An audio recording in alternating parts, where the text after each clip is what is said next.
Hello বন্ধুরা, আশা করছি সবাই ভালো আছো। আজকে আমি রান্না করব তেলাপিয়া মাছের ঝাল, খুব সহজে, একেবারে ঘরোয়া স্টাইলে। যারা রোজকার রান্নায় একটু ভিন্ন স্বাদ খোঁজেন, এর জন্য তো একদম পারফেক্ট। মাছ কাটা এবং ধোয়ার পর মাছগুলোতে হলুদ ও নুন মেখে একটু রেখে দিতে, এরপর মাছ ভালোভাবে ভেজে নিতে হবে। আমি কিন্তু আজ পুরো মাছটা রান্না করছি না, প্রয়োজন মতো রান্না করছি, কারণ আমাদের বাড়ির সদস্য সংখ্যা অনেকই কম। ভালোভাবে মাছ ভাজা হয়ে গেলে মাছগুলো তুলে নিচ্ছি। একই কড়াতে একটু তেল দিয়ে পেঁয়াজ কুচি ভেজে নিতে হবে। একটু বাদামি হয়ে গেলে আদা রসুন বাটা দিয়ে দিলাম।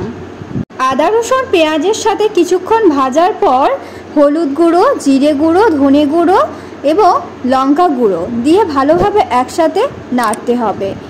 মশলা থেকে তেল ছাড়ার পর মাছগুলো আমি মশলায় দিয়ে দিচ্ছি। তারপর আস্তে আস্তে নাড়তে হবে যাতে ভেঙে না যায়। এরপর প্রয়োজন মতো জল দিয়ে, স্বাদ মতো লবণ দিয়ে আমি মাছগুলো কিছুক্ষণ ঢাকা দিয়ে রেখে দিচ্ছি। অনেকেই হয়তো তেলাপিয়া মাছ খেতে চায় না, বাট এরকমভাবে একবার রান্না করে দেখুন, গরম ভাতের সাথে দারুণ খেতে লাগবে। চাইলে কিন্তু খুব সহজেই বাড়িতে বানাতে পারো। আজকে আমার ভিডিও কেমন লাগলো অবশ্যই কমেন্ট করে জানাও।